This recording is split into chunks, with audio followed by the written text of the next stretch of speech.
Well, hello, lovely humans. If you're not watching the video, then you can't see that I'm wearing my overalls and a sweater, even though like the high is supposed to be like, I don't know, 83 today. It was cold outside. I did homework with Silas out on the picnic tables and there was a breeze and I actually got chills. It's the end of September and we live in Central Texas. So to finally see something below 90 degrees, I am thrilled. I'm here for it. And it's also quite ironic that I'm wearing my overalls because today we're going to talk all about homesteading. Because to be totally honest with you guys, like I'm kind of going through it right now.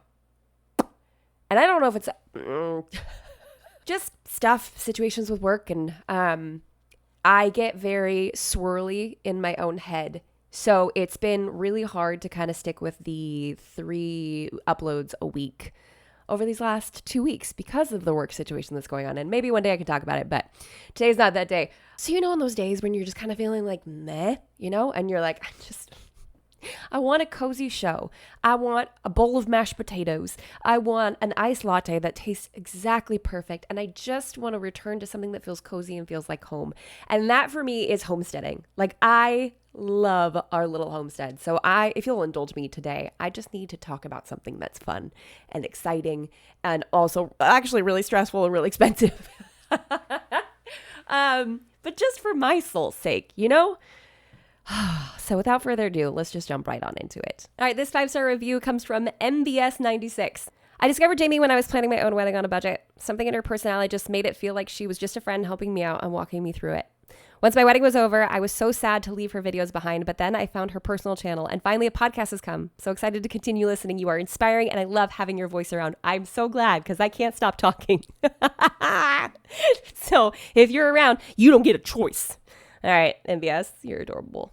I appreciate you so much. And if you would like to leave a 5-star review, please do so wherever you listen to your podcast, except for Spotify, you can just leave a 5-star. You can't leave like an actual, which I find really annoying because I'd love to read them from more than just the Apple Podcast platform. I have not been quiet or shy about my love of homesteading or how long I've wanted to homestead.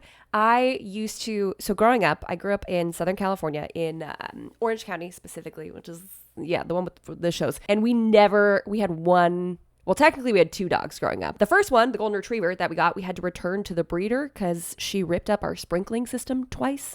And I couldn't comprehend that as a child, but now as an adult, I'm like, oh, I totally get it.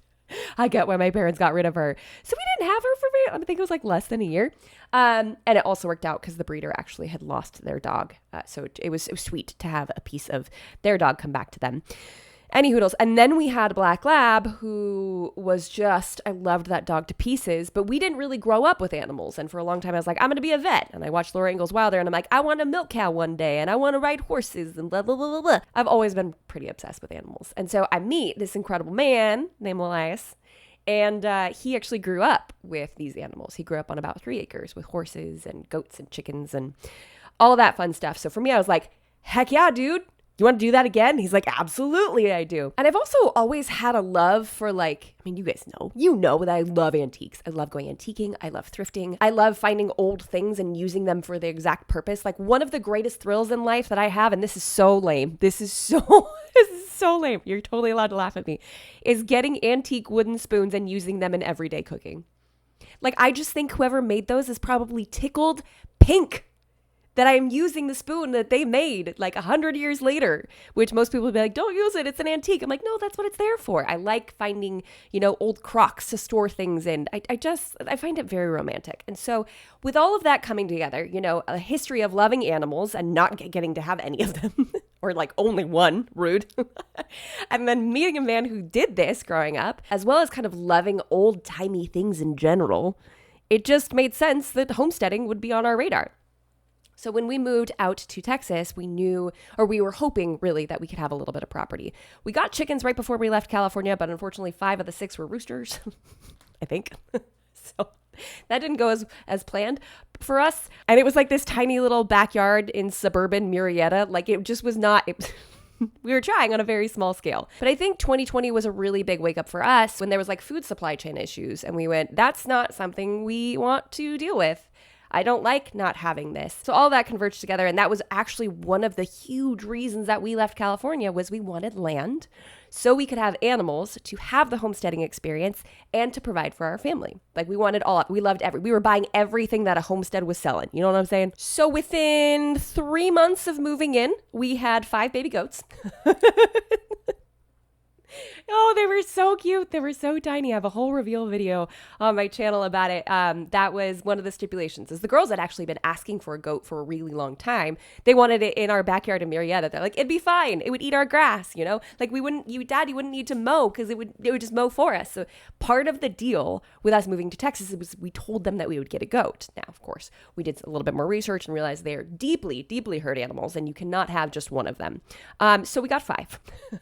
Because Jamie doesn't do much in moderation. And then one of the families that we purchased one of our goats from had chickens for sale. So we went back and purchased, I think 11 chickens and 1 rooster, which has since grown astronomically. Now that original rooster is no longer with us, much to my son's glee. He was a mean old jerk. His name was Blackbeard. And because his name was Blackbeard, every single rooster we've had since has received a pirate name. So right now we currently have Long John Silver, and then we have a couple of roos. I don't think we've named them yet, but we've had Dread Pirate Roberts. We've had Jack Sparrow. We've had, oh gosh, what else have we had? I think one of our current ones is Bootstrap. And then we ended up adding our own buck, even more chickens, and then we got the horses. So I think probably for like a good proper rundown of what we got going on here, I'll list off the animals. So we breed and raise Nigerian dwarf goats. These are on the smaller end. They're usually about 50, 55 pounds, sometimes a little bit bigger, sometimes a little bit less. So they're about the size of a dog. Like they're really not that big. And we got them specifically because they are milkers. We want something small enough for our kids to be able to handle. And also because our property is only 2.25 acres. So for us at that time, it didn't make sense to get really big goats because we didn't think our property was big enough to sustain them. Plus the little ones are just so cute. They're so cute. So we have 4 does, so 4 females, and we got them all as babies. So we went through their first freshening, which is like the first time they come into milk. We also have 1 fixed male. His name is Fred. He is the most useless animal on this property, and I love him so very much.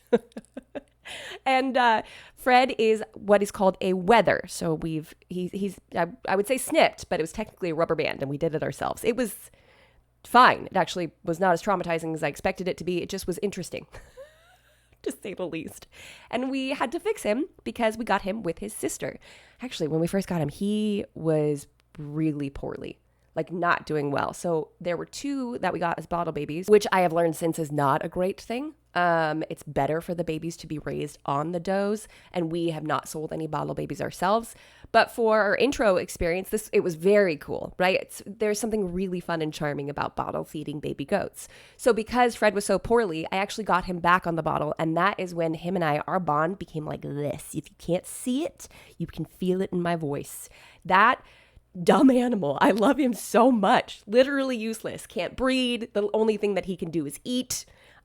Which he does a lot of. People ask if he's pregnant all the time. He's not. But we really had solidified this incredible bond. And I would say that those 3 that we bottle fed are like our most interactive and most sweet of all the goats that we have. The other ones are great. Like they're all very well handled, but our bottle babies for sure have a different. We also have a Nigerian dwarf buck who is currently at our neighbor's house. We're doing some buck sharing with them because they have 2 Nigerian dwarf females themselves. And this way they can have them bred for free, but they'll just hang on to our buck for a while because we would have to keep him separate from our ladies.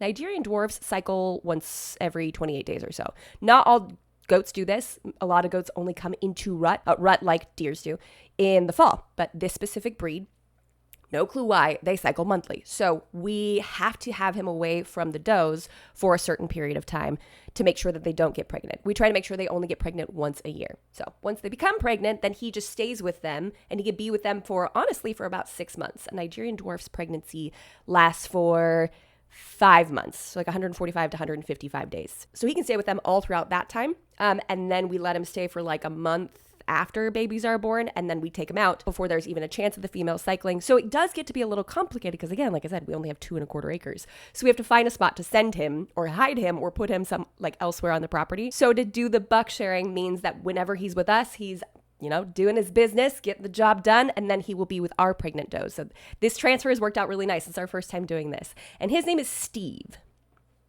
Stinky Steve.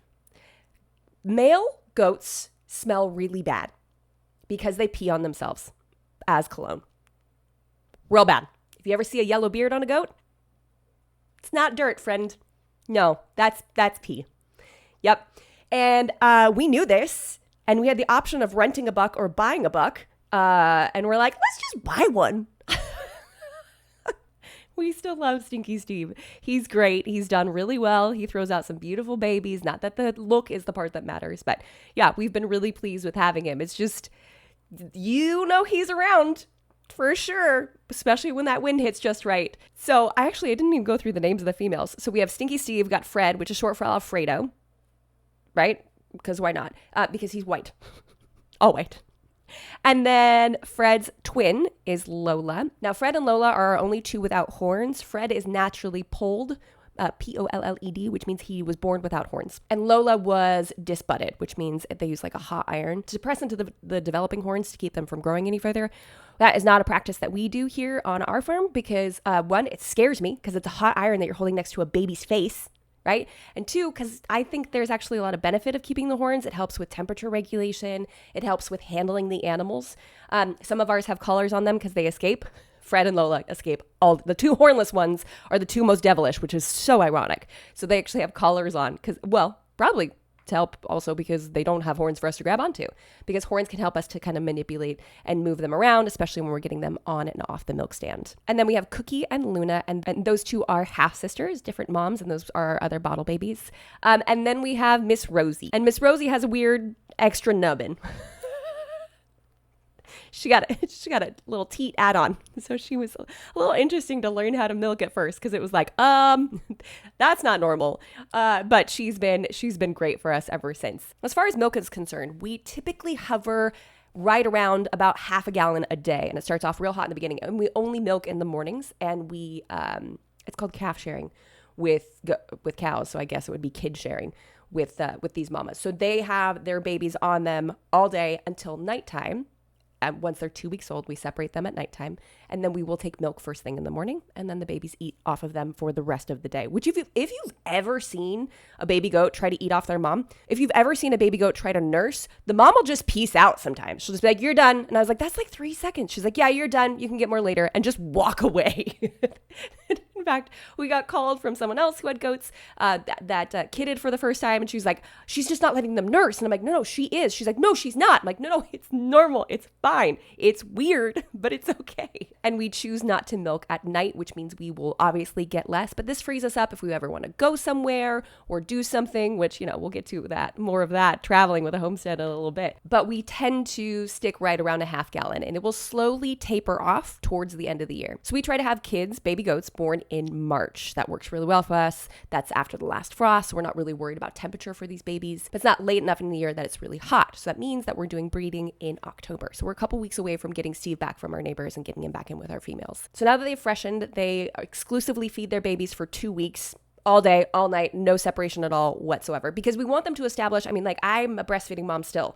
I have done it with all of my children. You need to establish a healthy nursing pattern to make sure that they're making enough for their kids. And most of the time we have twins or singleton births. We've had a couple of triplet births, but unfortunately the triplet has never made it, which could point to some sort of mineral deficiency, but we haven't quite figured that out. Also, they're just really tiny. So I know mini goats can have larger, is it litters? I don't know what the term is for this. I know they can, but we find that ours are most successful when they only have 1 or 2 at a time. And then once we start milking, it usually takes a couple weeks to really ramp up to peak performance. And this is when I get all of the goat cheese making supplies ready. Y'all, our goat cheese hits different. I don't know if it's because the milk is raw. Yeah, we drink raw milk. We absolutely drink raw milk. Why would we want to kill off all of those incredible live cultures and great bacteria for our guts? No, ma'am. And I will die on this hill. When our goats are no longer in milk, we're going to get raw milk from a local family. So, and the key to that is obviously these are our animals. If they're ill, we'll be aware of it. If they eat something they shouldn't, we'll be aware of it.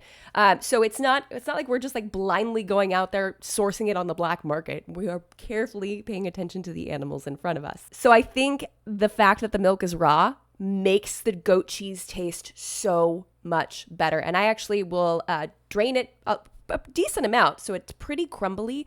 And then I'll add back in organic, cold pressed, extra virgin olive oil and just sea salt. And I am telling you, it is stupid good. I've also made yogurt. We've made custard and ice cream, especially with the farm fresh eggs. Ooh, that is some of the best, most incredible ice cream we've ever made. But the ice cream's a little bit more labor intensive, so it's fun to say, but we don't do it. I don't think we've done it for like a year and a half.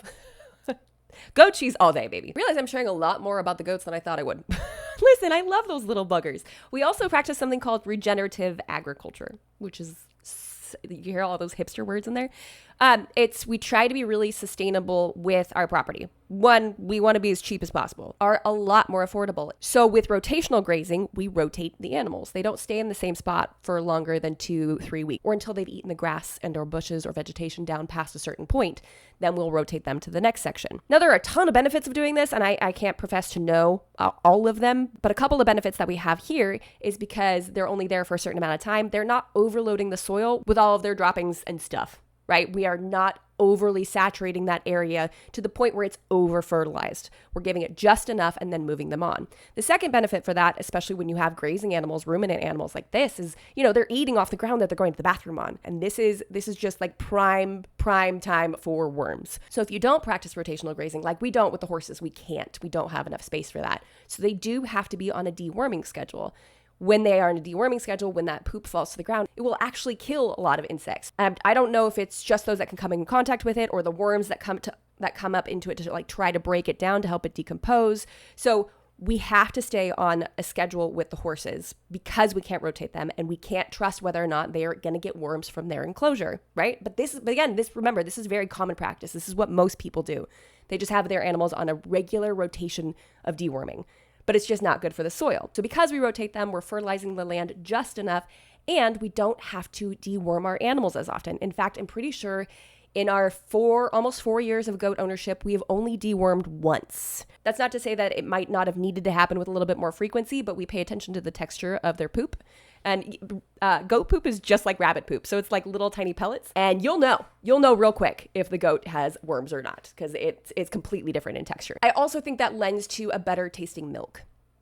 For sure. I think because they are constantly on grass, we don't have to supplement with feed as much, even though we do make our own goat feed, which is annoying and obviously a little ambitious of us. It's not that hard once you kind of figure out the ratios. But they only get feed when they're being moved to and from the barn at night and or when they're being milked on the stanchion, on the milking stand.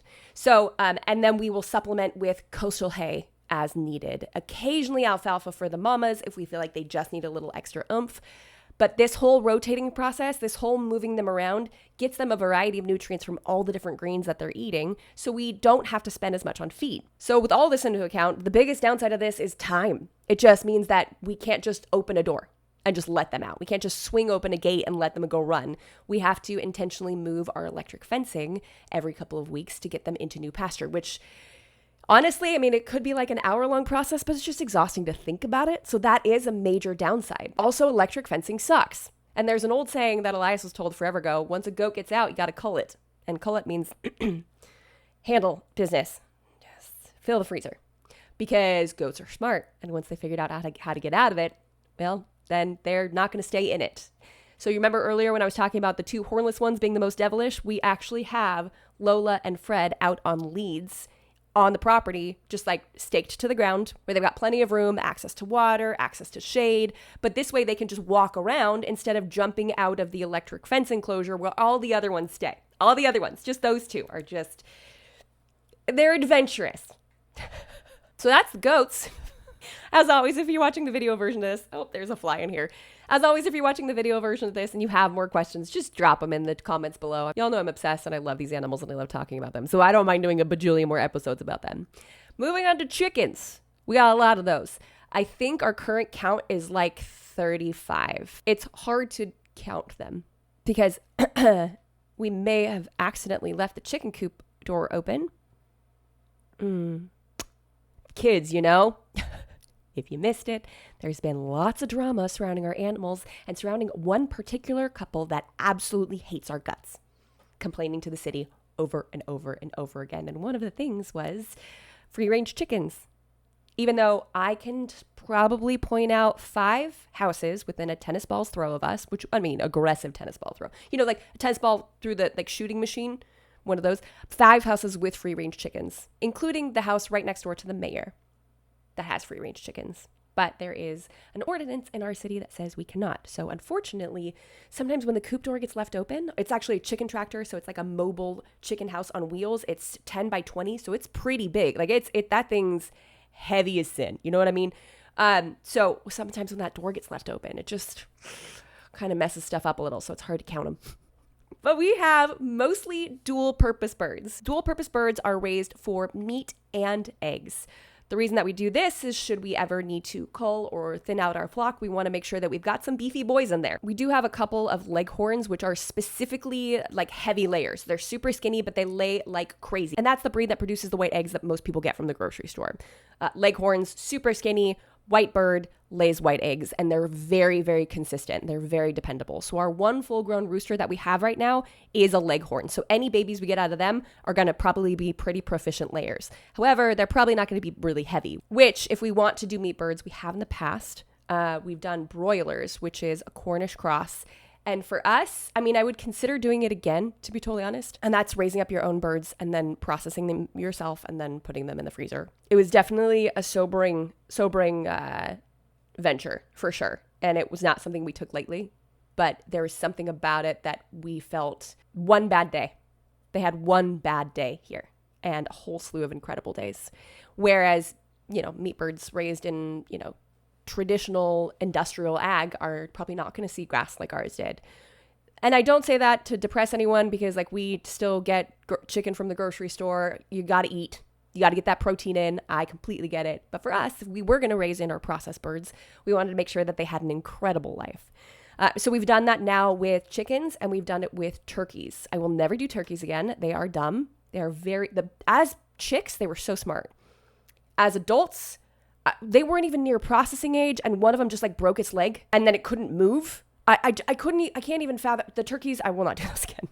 Now the Cornish cross, those are the ones that get real big real fast, and they're processed somewhere in like the 8 to 10 week mark. I think they can go as late as 12, but I don't recommend it. We lost a few because they're bred to grow so big so quick that they could have a heart attack and die, or they could also break their legs. So it just was like it felt almost a little bit unnatural. Not a little bit, it felt unnatural, right? Like they can't roost. They don't behave like normal chickens. So we decided if we're going to do this, we want to have like a more sustainable bird option. And so we want dual purpose birds, which is what a majority of our flock is anyways. And we want to make sure we introduce some bigger breeds. So this year we introduced some Brahmas, which we've had one Brahma in the past. She has since passed away. And some Jersey Giants, which are some big old chickens, okay? So what we'd like to do is raise up babies out of them, perhaps in a second chicken tractor. I'm not quite sure. So whenever we get around to this is intended to be a more slow, organic, natural way for us. Right now we're not in a place where we want to do 30 to 50 meat birds and process them all at one time. This will be more of a natural process where whatever we have when we're ready to do the processing is what we go ahead and do, as opposed to being on like a ticking time clock with the Cornish cross, because if you miss your window or if they start passing away on you, your investment's gone, right? And that's not what we want for the birds. We don't want them to get to that point. I've actually lost followers because I've talked about this. Whether they're vegan or vegetarian, I'm thrilled when people follow their convictions. Those are not ones that I share. And I feel like if I am going to do meat birds, I want to do it in a way that feels, that feels as though it has integrity and intention behind it. I will climb off that soapbox. But all to say, we are intentionally incorporating some larger birds should we choose to do our own meat bird production later, moving forward. That doesn't mean that Cornish cross are off the table. It is convenient. It is quick. It's a lot quicker, and it tends to be a lot less expensive than raising one out because it takes a lot longer for normal breeds, not Cornish cross, to get to full size. So you're paying to feed them even longer. But for us, it just makes more sense and it frees up our timeline to do it whenever we want to, as opposed to being pressured or having to time it into what our schedule currently looks like. So we also are huge fans of free-ranging birds. Again, total accident that coop door just keeps getting left open. You know, what a mess. But for us, honestly, watching them in that coop, because technically our coop is way bigger than it needs to be, according to, I forgot what I was seeing this number on. Like birds, they only need like 4 square feet each or something like that. But watching them in there, they're like, I love watching our birds. And watching them in there was so sad. They just kind of sit around. And chickens are curious. They're all over the place, man. They're pecking, they're scratching. Did you know they actually eat grass? Like, chickens will eat grass. And so when we have them in the tractor, we have to rotate it pretty regularly. 1, because they're going to the bathroom, but 2, because they've eaten down all the grass in there. And they eat stuff like ticks and bugs from all over the property. They help distribute manure. So the horses manure, the goats manure, they'll scratch around in it because there's sometimes bugs in there, right? So they add so much to our farm's little ecosystem. And to watch them like go around and behave the way that they're supposed to be behaving is so cute. I just watch my chickens sometimes, man. Like... If you have chickens, you'll understand. If you don't, and then one day you get them, then you will also understand. They're just fascinating. I love watching how they work and like watching the little, hamster on the wheel of their brain process things. We're still listing out animals at this point. Hey, I hope that you guys are enjoying this and having fun. I'm already in a better mood than I was when I started this podcast. This is great. This is fantastic. Let's talk more about watching chickens. Yeah. And then was it December of 2021? We added Johnny and June. They are rescue horses. They actually came from a kill pen and they're a bonded pair. Johnny is obsessed with June. June does not feel the same. She doesn't. She does not. She could walk away from him, no problem. He has a panic attack, which is helpful because we've also electric fencing, man. We are trying to figure out fencing this whole property in because it's led to so many issues.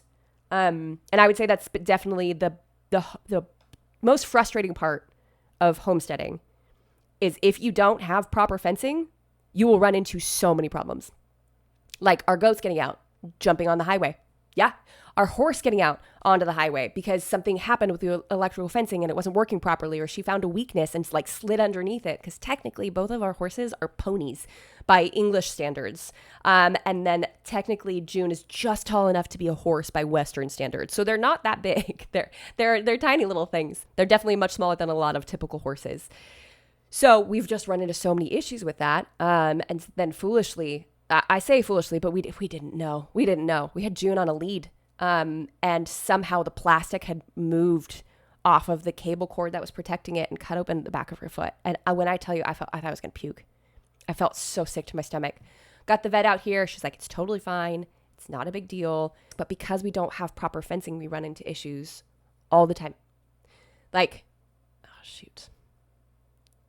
We lost my dog, Trixie. I think I can say this without crying. I think I'm okay. Because I was sitting out back with her one night and she was just out sniffing and I had her for 10 years and I know this dog like the back of my hand and she ran up and got hit on the highway and I didn't find her until the next day because I kept calling for her and she wasn't coming in and I was really concerned. And I tried looking for her and yeah. So this lack of fencing is just like really stressful, to be totally honest. This was all coming from me talking about the horses. So June would regularly get out and Johnny would just whinny like crazy. He was like our alarm system, which was great. So sometimes she'd like wander deeper into our property and other times, she'd go on the other side of the Great Wall of China, which is the giant fence our neighbors put up because they're trying to sell their house. So they put up this 8-foot monstrosity, which again, actually goes against city code. They're not supposed to have that, but it's still there. So many little, like, if you know moments in this podcast. So, yeah, Johnny, June, they're mutts. They struggle to keep weight on, so they are constantly thin. They're on sweet feed at 19% protein. They get a flake of alfalfa every day, and they have a round bale of coastal that they get added into their pasture once a month. That they take about a month to eat through that. Like, we're doing everything we can. Like, we're doing absolutely everything we can. We just can't seem to keep, we want a little bit more weight on them. So that's another thing that we kind of ran into with the neighbors that hate us. And getting on a first name basis with animal control is, for some reason, every time they'd call, animal control would come out, even though he had confirmed, like, no, your horses are fine. They're a little bit on the thin end. You're doing what you need to do and adding weight back on safely, right? And we're not rushing this and we're not fattening them up too quickly, which tends to be an issue with a lot of kill pen rescues, is people feel bad looking at them, so they just chuck as much stuff as they can at them. So we've slowly added over the years. I will say the horses are a hard one right now because Johnny is lame in one leg. And he can't be ridden for very long. So that's really hard for the girls when they want to go ride. And he can only last, 20 minutes. And then June being injured right now. Obviously, she's not being ridden at all. Her wounds being tended to daily. It's on the up and up, but it's just one of those things where it's like, yikes. That's one thing that I was not prepared for, is just how astronomically expensive homesteading is if you want quality ingredients. If you want organic, if you use electric fencing and it needs to be replaced, or the generator, whatever it is, the solar power thing, whatever. We actually had to switch away from solar power to plug-in because those weren't strong enough to keep goats in. Homesteading is unbelievably expensive. I think right now we're spending anywhere from $500 to $700 on the horses a month.